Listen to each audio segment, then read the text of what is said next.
Welcome to the fake news channel, and here it is. I made a video not too long ago talking about how the media is pissed. All right, and I also made a video about how they're bringing back Katie Couric. All right, now those two videos it's a two for today.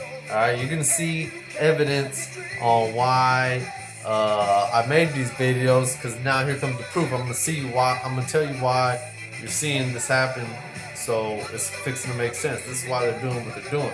Okay, and just to reiterate, these are pros here, right? Katie Couric, longtime pro. Matt Lauer, longtime pro. And this is Haley Jackson, I believe. I think I got her name right. Longtime pro. These are professional journalists who will spin a story and create a narrative and push an agenda like it's nobody's business. That's why they make millions of dollars, to be up here talking. Okay? I mean, come on. Really? Talking? But they're going up against another one, and she is a pro too, and she's badass. Her name is Kellyanne Conway. And by the way, just to let y'all know, there's women running the country right now.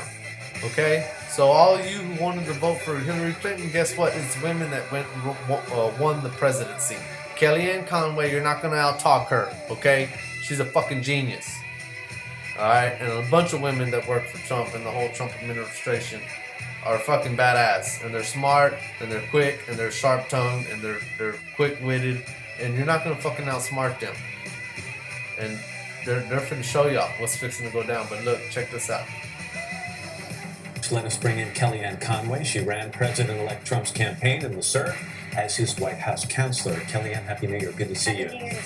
Yesterday, Republicans in the House made news. They took this independent office that was set up to oversee and police corruption and scandal in Congress. They stripped its independence and put it under the control of Congress, the very group they're supposed to police. Donald Trump ran a campaign, said, I'm going to drain the swamp in Washington. Doesn't this do the opposite, and how does he feel about it? It does not, Matt, because I don't want your viewers to be left with the impression that there's no mechanism to investigate what I would call consumer complaints, constituent complaints. There's a new office, and this new office will really cut down on the overzealousness. There have been 100 Is that office complaints. completely independent of Congress? The office could be. They're going to the But full it's not Congress has to now. vote on it today. This was a particular committee voting by secret ballot, but the full Congress will have an opportunity to speak out on this and to vote today. Will Because Donald Trump weigh in on this? Excuse me. he has not.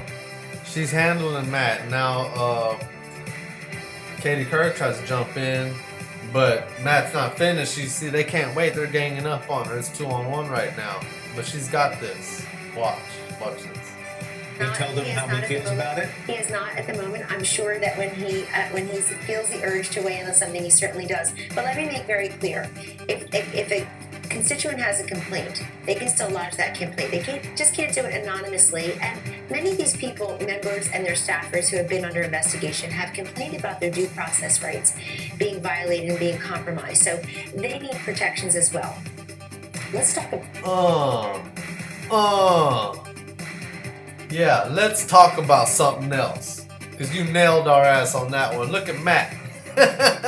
Matt's staring to Katie. Because she's the original one. And watch what Katie's about to do.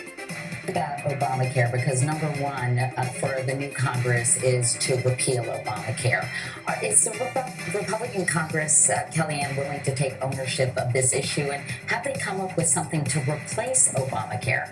Yes and yes, Katie. Actually, one of the big priorities for President-elect Trump and this Republican Congress would be to make it easier for Americans to purchase health care across state lines, the way you would buy auto insurance, for example. Currently, you can't do that. Yes and yes, Katie. Yes and yes. Once again, pummeled.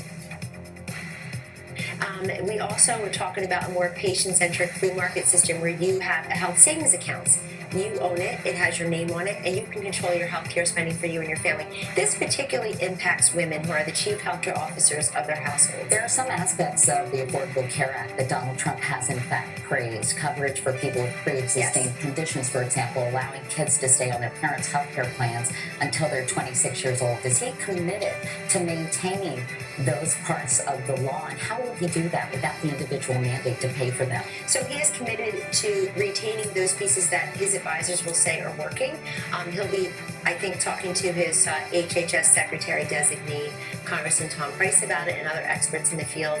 It's actually an issue where the president-elect has received a great deal of counsel. I was at in Palm Beach with him last week for meetings when it's been public that he met with really the top healthcare experts in the country, the heads of the Mayo Clinic and Brigham Young and certainly the Cleveland Clinic. He's getting a Johns Hopkins. Following those meetings, is he still committed to those? He's committed to repealing and replacing Obamacare as something that's more fair to people. You know, Katie, we hear from people about this issue almost more than anything else. This in veterans care, and what they say are two quick things. One is, I thought I was going to get better coverage, but I've just been cut. My hours were cut down to 25 to not get that coverage from an employer. So now I have 2 jobs, no coverage. Number 2, it's people who thought that they had great coverage. Now they feel like their premiums have increased, their choices at access are decreased, and the quality is less. Real quickly, when's he going to have a press conference? He promised one. Real quickly, when's he gonna have a press conference? Like, we don't give a fuck about Obamacare. Stop talking. We don't give a shit about none of that. When?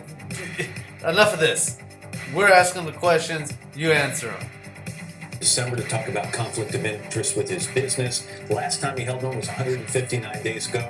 He famously, at that point, urged Russian hackers to look for Hillary Clinton's emails. When is he going to... They're not going to ever get off the Russian hackers, people. Never. They're never going to get off the Russian hackers, so stop wondering about it. hold a press conference? And when is he going to divulge what he says he knows that others don't know about that Russian hack? I'll take the When is he going to get off the press? When is he going to have a press conference? And when is he going to divulge? Not just when is he going to, and when is he going to? second part first. He will have a briefing by our top intelligence officials early this week here in New York, Matt and Katie, at which time he will perhaps learn more about what they say. We're tired of the insinuations and the blind quotes and people really leaking to the press rather than dealing directly with what may or may not have happened with the hacking. But will he tell the intelligence officials what he knows that others don't know? He may, but I think every president-elect ought to know things that the rest of us don't know, particularly when it comes to our intelligence. And so getting that information from General Michael Flynn, his pick to be National Security Advisor, because he does have close ties with Vladimir Putin. In fact, we have this photo from December of 2015 that shows him at a dinner with Putin. Is that where he's getting this information, Kellyanne, that other people don't know? He is getting it. Kneecap time! And that's why they brought back Katie Couric. As if you didn't know.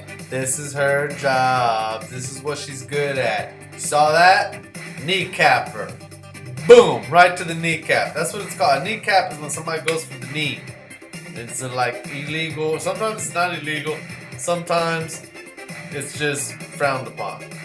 Information from any number of sources. He's the president-elect. Katie, he receives at regular presidential daily briefings. That's a product, but in addition to that particular product, the president-elect receives intelligence briefings from many different sources. I would push back on the idea that someone sitting at a dinner with someone else has, quote, close ties and a coziness that Nancy Pelosi is trying to talk about. Rex Tillerson, our Secretary of State designee, is an amazing pick because it's somebody who's done business in 50 countries or so, in Yemen, in Russia certainly, and somebody who understands how to negotiate and how to say no to some of these leaders when necessary. Kellyanne Conway. Kellyanne, thanks again. Thanks Happy New Year. nice to have you here.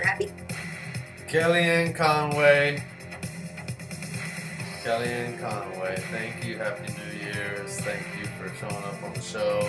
We just got skunked, and this guy's about to retire here pretty soon, and she just got brought back out of retirement. So what does that say about them? And she just fucking railed their ass. Thank you for watching the Fake News channel. You want some more fake news? You just come back and I'll feed it to you every day.